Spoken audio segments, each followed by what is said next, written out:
I'll request you to please take all the guests for the lighting of the lamp, because with this auspicious words from you, we would like to have the lighting of the lamp done, sir.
So I just want to put up a few ideas here. Today we are discussing the Indo-Bhutan Hydro Cooperation and trying to see how there can be a possibility to see the 10 gigawatt will come.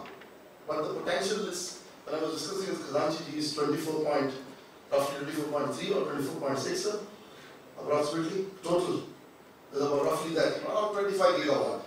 So at this point it's about 25 gigawatt of full potential. So the roadmap must be built, of course, by your policymakers and others. But I'm trying to see, what has hydro done? Rotating equipment and basically electrical and power generation equipment. It was top 10 company. But right now, BHL's situation is not good because the previous government did something to them what happened to Air India. So I hope Modi is able to take care of that. Because there is a lot of problems that have been created with this company. Of course, it's a very strong company. It has a capacity to recoup. And I think that will come back. So these are examples. And civil engineering, I tell you the opportunity today, we will not tell, but I'll tell you. For example, many years back, I said clinker is the one which should be sent and not cement. So great idea, because that was followed by J. Mehta. Now he's married to Juhi Chandrati. He's the owner of Saurashtra Cement. And he was one of the biggest cement maker. I was trying to be captain formula to them in those days. I gave to Nartam Secretary of Gujarat Amuja, famously, who sold off his company to the Horsens of the world. All this happened. But all of these operators, I told them they should use the coastline of India. Send clinker, because what happened when they sent cement, moisture absorption in cement was massive. And dehydrating cement was impossible. So Jay and others agreed to my point. I said, you have to make your grinding, packing and blending facility go out of your cement tank. This was my suggestion 2 decades back to them. And rest is history. Today, India has a lot of grinding, packing, and I would say blending facilities. So in your case of hydropower, civil construction, private operators have a great opportunity that they do joint venture in clinker from India. Clinkerization comes, high quality. And then you do the grinding, packing and blending with the specifications according to the projects. And you can see, because we have to find solution, not cry that we cannot do. A lot of projects can come. And these things can enhance your opportunity. And at the same time, as I came back on solar, solar is the vision for India. We are expanding. On 22nd, I told you the minister expanded it to 50 gigawatt, and he says, Professor, we would like to do 100 gigawatt. I am writing a paper to him. What is the roadmap? But he was very, our ministers are different, He came, he said to the entire crowd of 250 people that I am ready to embrace more. But what happens? I am only facilitator. I am making the policy. It is you, the private sector. It was all private sector, because in solar in India we do not have too much of PSU other than NTPC trying to integrate and consolidate the projects. So they said, NTPC chairman was there also, Mr. Arun Roy Chaudhary. He was very supportive. He supported solar in a big way. In fact, NTPC has taken solar in a very big way. So what they said, that it is for you guys. If you don't make create the capacity, I will be the one who loses ministerial chair. That is the fear I have. A minister openly says this in front of all media like us, constructive media like others, everywhere same type of media is there. It is no different. Some of us will get flack, some of my colleagues will get positive things. But don't blame the media. You should not, actually blame the media. Media will go and do its work, and we will do our work. So minister was sincere. 3 hours he spoke sincerely that you people come forward and I am ready to listen to you.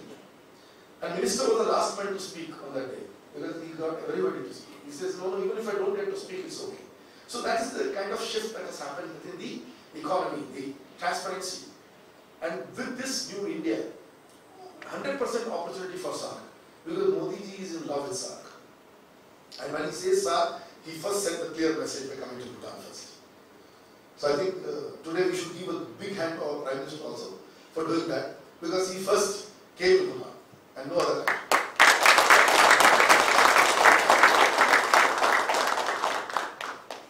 So I think the solar mix, and I have already recommended just about 2 days back, I have to still send the paper suggesting this. So people from, I would have loved if all the people from the government were here, but it's good, when we have an open discussion, all of them are not here, some of them will come, some of them are part of it. But I'm saying, basically, but I had a discussion with the ambassador also, which I want to share with you. My point is, we can extend our feed-in tariff to you, it's a possibility, and that they have agreed. Like we have given to all the states the same feed-in tariff. The tariff can be extended and some power can be absorbed from Bhutan, and it should be reserved for the private sector. Because this is not a government sector job. It's fine, it's like a 25 megawatt, we can make a kitty, it can all be located in one place, metering and monitoring from there, it goes into the grid, India buys it at the existing power cost. And then you guys are, about say 20 or 30 of your companies can come forward and they can select the partners from India, and then they have to execute this project. Because compared to hydro is highly complicated, but solar is not that complicated. It has no moving parts. It's much easier to execute solar, and it's quick also, because solar will come back into the grid in barely 1 year. Like I give you an example. In last 3 years, India has delivered 2,800 megawatt of solar on the grid, which is phenomenal. 2,800 megawatt, and we had not even, I would say, semblance of a megawatt before that on the grid. So what does it mean? It means solar is a revolutionary. So it will also balance this. Let the hydro continue to build itself in a big way. Let solar also come. Who is stopping? In fact, I would say that coast should take up solar as well. For them, the whole energy portfolio, they are doing transmission, distribution in other places. So solar is an opportunity. So this will be the new movement. Because I told you the shortfall in India is massive. Demand is huge. Any amount comes, it's like another river flowing into the ocean. And more the merrier. So with this positive views, and I'll keep coming back, I think I would like to call my guests here who are there, who know the subject very well. And first among them, I would give this off to Kazanji ji, because Kazanji sir will tell about situation of hydropower, capacity development, stage of Punasanju 1, 2, and also Mandeju and other projects, because we don't have Mishra ji here. So all of that I leave it to Kazanji sir to highlight here, and also probably Kazanji sir we can also put forward how much work has been given, to the private operators and opportunities there. Opportunities, I mean, you don't have to name the party, but opportunities are there. So please come out, Kazanji sir. Please give a big hand.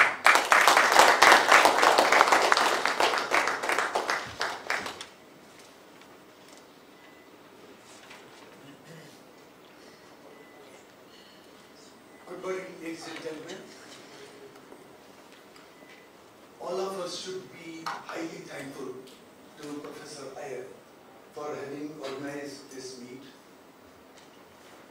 which you can read here, HYDROVISION CONCLAVE 2014 and Indo-Bhutan discussion forum.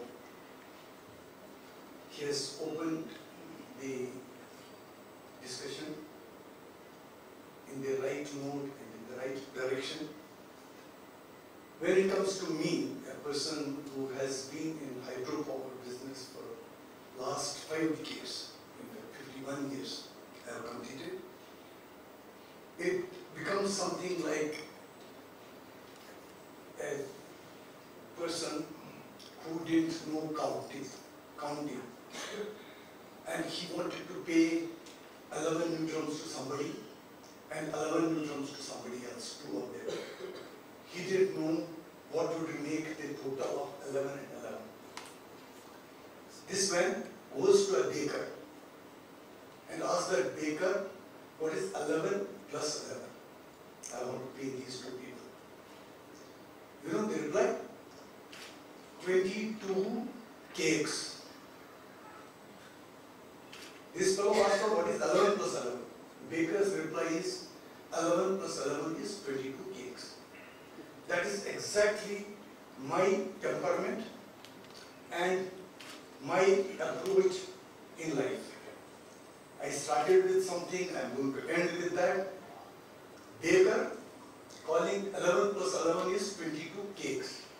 So whenever you talk to me, I will talk of megawatts, so many billion units, this cost, this time overrun, this problem, that problem, which in fact should not interest too much. But I cannot, as I told you, be telling you anything other than that. So you will have to have a little patience.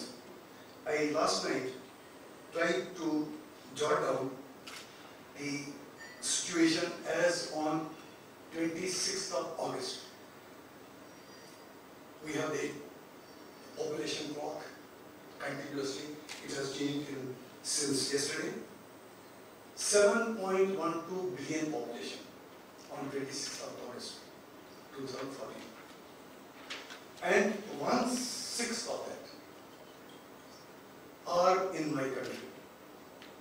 Something like 1.24 billion. Now, why I am telling you this? I am a proud Indian. I belong to a country, as Professor Iyer was just now telling you, like that nice, huge, big elephant, without wanting to harm anybody, letting everybody live as best as they can, and living his life also merrily. But one thing most important now for this elephant is also to be providing everything for himself and people around him also getting benefited. We have the friendship between the 2 countries now spanning over decades and decades through the visionary leaders we have from both the countries, great rulers of this country. I have great regard for at least the 2 whom I have seen physically, whom I have observed working for this country tirelessly with big vision. Friends, India today, when I compare with the rest of the world, I will talk to you about my cakes. This hydropower is a part of the total electricity generation installation all over the world. So it becomes a fraction of that. So when we see electricity, you can have it's like a barometer for the well-being and the quality of life of a country. If you see the top 7, 8, 10 countries in the world with highest installed capacity, that means the highest generation per annum, can you believe in 2009, China, with the largest world population of about 1.3 billion souls, used to be at number 3 place, behind US. And today, when we see 2013 figures are, China is at number 1. With an installed capacity touching something like 1,500,000 megawatts. You can compare your own country, where we have less than 1,500, 1,486 to be precise, megawatts. Here, compared to now China's something like 1,500,000. But I will tell you, friends, Bhutan, electricity wise, is far, far ahead of China. Because then you have to go by per capita installed capacity and per capita what is the total energy available to enemy. As I said, number one, about 1,500,000 of China. It is followed by USA, around 900,000. Now, question will be, when we compare US with China, China, as I said, has a population of 135 crores, 1.35 billion, as against US's only 31 crores. If you see the per capita installed capacity in the two countries, it's 3 in case of USA. 3 megawatts per 1,000, below per 1,000. Otherwise, this will be difficult to explain. 3 megawatts of power catering to 1,000 people. And in China, even being the highest now, it comes to 1.1 megawatt, just 1.1 megawatt per 1,000 population. Highest, friends, is Canada. Canada has an installed capacity of slightly more than 160,000 megawatts, and the population is less, and per capita comes 4.6 megawatts, as against US's 3, they are 1.5 times, 4.6. You can see very quietly the comparison between the two countries. I have first-hand information, I have first-hand experience. I have 2 sons. The eldest son is in USA. The younger son is in Canada. Canada, absolutely peaceful, less violence in the society, doing exceedingly well. Come to US, this side of the border, lot of unrest. And believe me, now it becomes a straight comparison. 4.5 megawatts, Canada per 1,000, and here only 3. So it works like a barometer. I do not know how it works. This energy availability is straight. Who is what, how well placed. In your case, can you be friends with a population of just 750,000? You have already today running 1,480 megawatts, which works to something like 2 megawatts per 1,000. 2 megawatts, leave here, 2,000. And you go to my country, in India, our installed capacity, as Professor Iyer was telling just now, 250,000. And population, 124 crores, 1.24 billion. Do you know what it works? 0.2 megawatts per 1,000. And yours is 10 times. And that is how I find Bhutan absolutely peaceful. We have pockets in Bhutan where poverty is noticeable. But generally see the people and compare with India. I'll tell you, friends, in India, as I said, this 124 crore population, we have just 3 groups. First 40 odd crores, the middle 40 odd crores, and lower 40 odd crores. Our top 40 crores population, which is much more than total US population of 31 crores, are amongst the richest in the world. 2 of the first 10 rich people are 2 brothers, Ambani brothers. 40 odd crore population of my country living in that richest band. Then comes the central 40 crores. That is some people like me and you.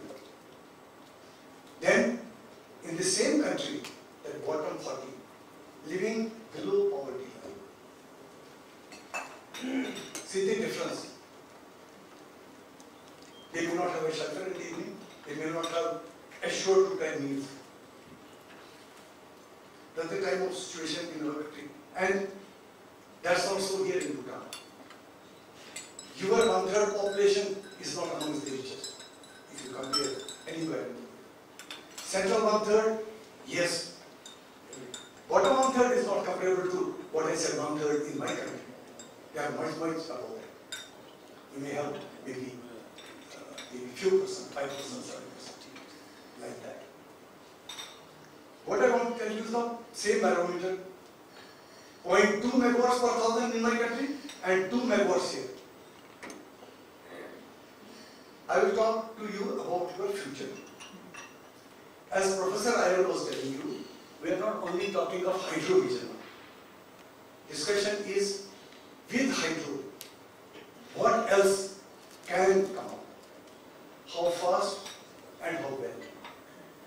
Nobody can stop the political leadership here, the business leadership here, and people who are enterprising here to have diversity, go into other disciplines, go to other areas and develop yourself. Nobody is there to stop you. But I would tell you again that baker's cake. What I see in this country, where you have more than 30,000 megawatts of power available, hydropower available, free white gold, liquid gold flowing waste, and out of this identified by your own country, almost 24,000 megawatts which can be exploited, harnessed very economically. And an excellent decision taken in 2008 between the two countries, my country and your country, that 10,000 megawatts to be added by 2020. Friends, adding 10,000 megawatts of power you should see. When we were doing Tala, between 1998 and 2006, the total power generation from here was something like 460 megawatts. With 460 megawatts, friends, the consumption that time in your country when I came here was ranging between about 100 odd megawatts, then it would peak to 200 at best. That means on an average, you have all the time surplus power to sell to India. And naturally, an addition to the economy, a revenue to the government. Came 2006, 2007 monsoon season saw Tala generating 1020 continuously and then continuously thereafter. This 460 odd with Tala's 1020 became 1486. With 1486, go back in time, all of you, right from 2007 onwards, see the change in Thimphu steel. And that is the barometer again. And I will tell you, that is the baker's cake. That was available and it came out. Take all other sectors, tourism, agriculture, anything, horticulture, animal husbandry, your forest, this. All those, when you compare with this sudden change of just adding one station, they cannot compare, they cannot just compare. And if 1,000 to give that change, imagine 10,000 megawatts coming by, if not 2020, because hydropower has a lot of unforeseen things, a lot of factors which can delay completion beyond what schedules we generally frame. Conservative rules, again, we frame too optimistic. We generally, we get educated from our previous experience, previous working, but we don't carry it forward because we do not want to have a group doing hydropower and where you allow them a long rope in time and cost. So intentionally, the decision makers keep the cost at the time of sanction low, give a very, very tight schedule for completion. Friends, when you think of hydropower in this country, you have to think of the availability of manpower. You have to find, for most important, to find the finances for it, and then the equipment, and then the trained set of people, trained teams and crew who will be able to run it efficiently after it gets commissioned. Say today, the arrangement between the two governments is you have India coming in here, providing you finances, and Bhutan coming from India, only in key positions, senior positions, mostly new, fresh recruits, fresh graduates from engineering colleges this country, engineering colleges elsewhere outside this country, but Bhutanese nationals, join and work with us. During the construction of the project, they get on-the-job training and experience, and by the time the project is complete, the locals here, working 5 to 6 to 8 years continuously with these outsiders, are in a capacity to take over the operation and maintenance of the projects in the field. Very few people here may perhaps know, when we were doing Tala, we had at the close of the day something like, if I remember correctly, 806 people. 806 people running that project. Out of 806 people, which were left for running and maintenance that time, were still in that handing over, taking over more. Can you tell me the number of Bhutanese that time that would have been running that show? Out of 806, make any rough guess, any wild guess. How many should have been the nationals that time? Out of 806, when we handed over. May anybody, please? 806 in Tala were available at the time of handing over. How many should have been the Bhutanese nationals? Any guess, sir, here on my left? I think it should be 90%, percentage wise. You are in the business, you would guess correctly. Can you believe, gentlemen, out of 806, only 16 Indians, 790 Bhutanese. You can call for the records, you can check. 790 Bhutanese. And today, if you go to Tala, Chukha, Kurchu, Wasitu, 100% Bhutanese. Full generation, 10% overload. Year after year. What is available, they use. They utilize. That is the struggle of Bhutan.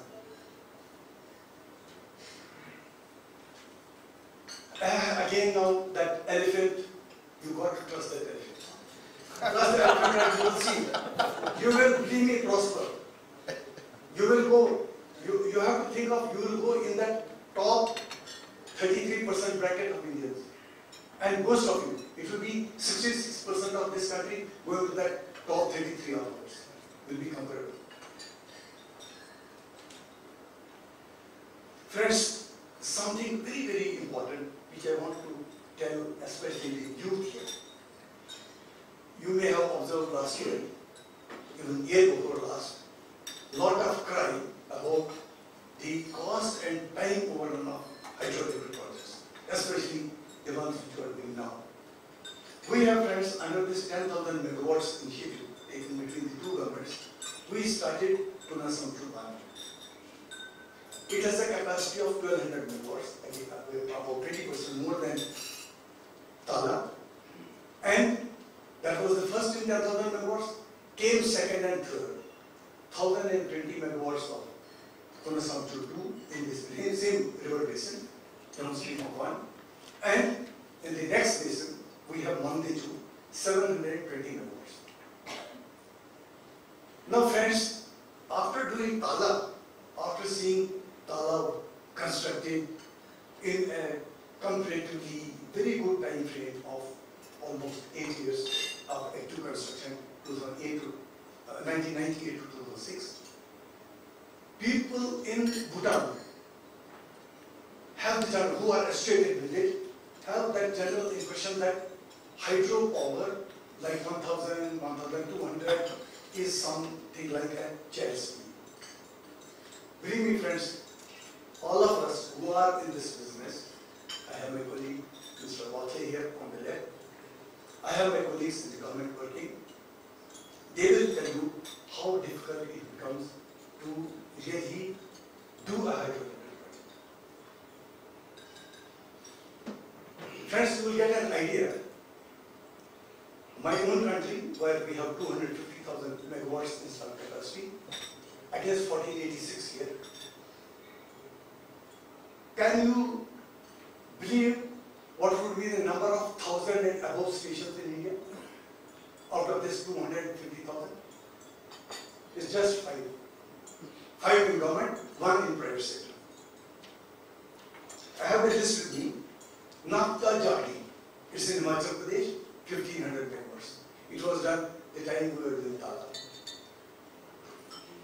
Bakra, done long back, late 50s, early 60s. And can you believe the first station on that? It was done in 2 phases. First station was less than 1,000. Then years later came the second station. And 2 together is 1325, 1325 megawatts. Third, Sardar Sarovar in the state of Gujarat in the country, 1,200 megawatts. Tehri Dam in Uttarakhand, about which all of us, you may be aware, there are a lot of environmental issues associated with it, a lot of debate on seismicity of Himalayas and the stability of a dam which is more than 250 meters height. 1,000 megawatts. Tehri, we have been hearing for more than 2.5 years. 1,000 megawatts. Then came Madhya Pradesh's Indira Sagar, 1,000 megawatts. This is all. Koina in Maharashtra, we did it over a long period, and it has 4 stages. One of these stages is about 1,000, but less. We have a huge big station in the state of Andhra Pradesh, Srisalam.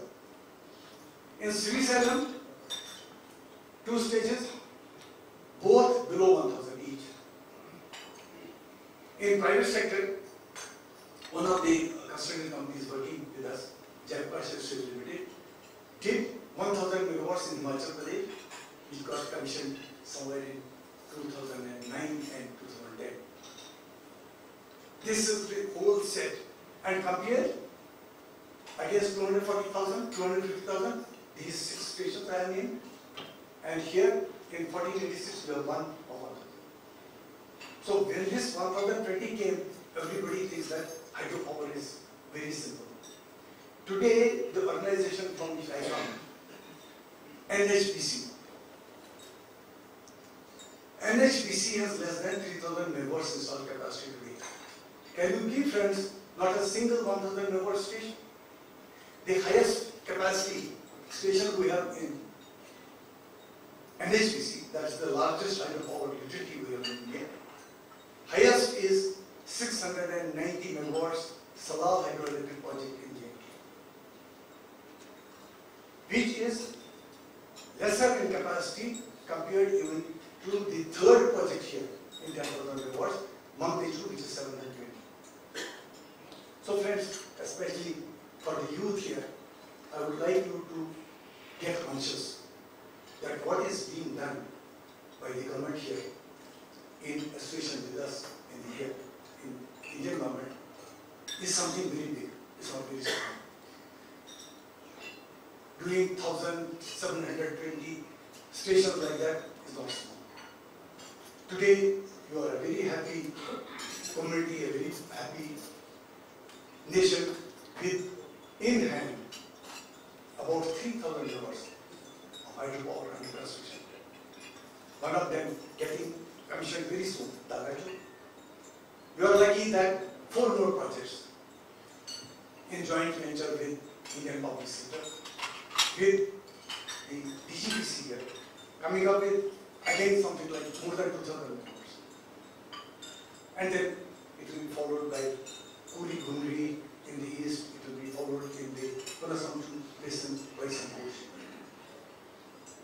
And imagine now, against 1486, you will have something like additional 10,000 megawatts, God willing, latest by 2023. Latest full 10,000. Imagine what would be the situation here. And we would have certainly gotten that 66% more of where we are in India, 33 down. Therefore, yesterday, our Honorable Secretary, Minister of Economic Affairs, who was on his way to Dhagarju, which is getting commissioned very soon, he had a stopover at our 2 projects.